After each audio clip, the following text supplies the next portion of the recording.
Bonjour, je suis ravi de vous retrouver dans Outre-mer le Mag, l'émission quotidienne qui vous fait découvrir les territoires ultramarins comme vous ne les avez jamais vus. À mes côtés, Sanji et Max. Bonjour à tous les deux. Bonjour Brice. Alors Sanji, avec toi, on va voyager à travers ta cuisine et tes recettes. Quel est le menu du jour? Et oui Brice, on voyage. Aujourd'hui, je vous propose une recette de banane plantain frites, qu'on appelle aussi banane pesée à Haïti, avec un chutney à la menthe acidulée. Ça, alors là, ça sonne très bien et très bon surtout. Max, avec toi, on va faire une rencontre passionnante. Dis-nous tout. Et même incroyable, Brice. Aujourd'hui, on reçoit une chanteuse lyrique qui sera à partir de samedi sur la scène de la Comédie Française dans l'Opéra de Katsu. On a la chance de recevoir Marie-Claude Boitus. À tout à l'heure, Marie-Claude. Et c'est en Martinique que nous partirons aujourd'hui. Yentel est tout en énergie entre son métier de nutritionniste et sa passion pour la danse. Puis nous irons en Polynésie, dans les Australes, pour découvrir une statue vieille de plus de 4 siècles, symbole de l'île de Rouroutou. Mais tout de suite, cap sur la Réunion. Le massif du Piton de la Fournaise est le terrain de jeu des marcheurs les plus aguerris et nécessite une bonne condition physique.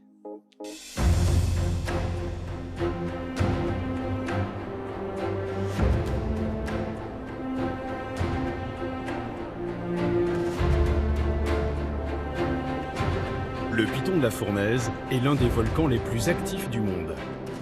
Lors de ses phases de sommeil, de nombreux randonneurs s'élancent vers son sommet, le cratère de Lomieux, à 2620 mètres d'altitude. Là, on va marcher pendant une demi-heure à peu près, donc sur ce plat-là, sur le fond de l'enclos. Et vous voyez que c'est un vaste champ de lave. Hein. Et ensuite, passer à travers les coulées récentes qu'il y a ici, commencer à monter en 2 heures à peu près. Et donc, on va arriver au sommet du Dolomieu.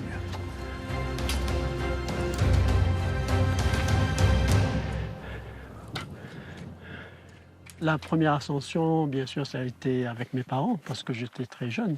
Je me souviens avec mes toutes petites jambes, là, vers 12 ans, j'étais complètement ébahi, émerveillé.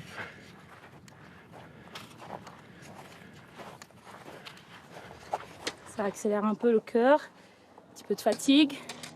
En même temps, on est pressé de voir le cratère. Je pense à Dolomieu, de la joie.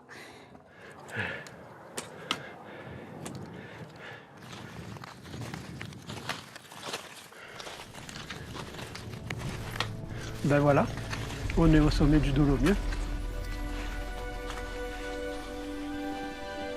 Donc à partir de là, je vous demande d'être très prudent. Parce que ce sont des bords susceptibles de s'effondrer. Ça, il y a déjà une grande partie qui s'est effondrée.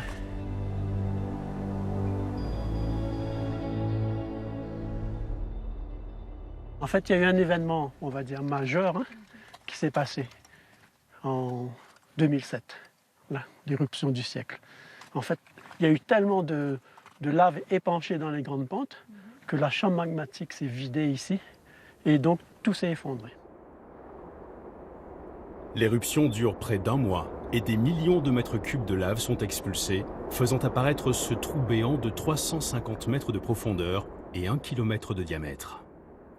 2 jours après, il y avait encore des fumerolles de partout, des effondrements, un bruit effroyable. Et on voyait que tout s'écoulait. Et ça a modifié pour longtemps maintenant ce cratère. C'est toujours aussi spectaculaire dans la mesure où on prend la dimension de cette puissance, de la puissance de ce volcan. C'est-à-dire, c'est des dimensions qui nous dépassent. Comment est-ce possible qu'un trou pareil puisse émettre donc de la lave et de manière aussi forte, aussi puissante.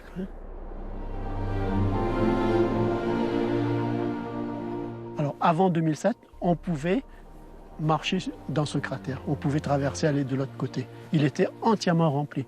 Il a même débordé avec des laves à un moment donné. Et quand on regarde les strates ici, on voit que chaque strate correspond à une éruption. Ce qui laisse comprendre que ce cratère ne s'est pas fait en un jour. On pourrait s'amuser à compter les strates et on verrait donc le nombre d'éruptions. On se sent petit face à cette immensité, cette nature imprévisible et en même temps magnifique, attirante, fixe et magique. Un rêve réalisé. Je ne m'habituerai jamais à ces lieux, je reviendrai toujours et toujours, je ne m'en lasserai jamais.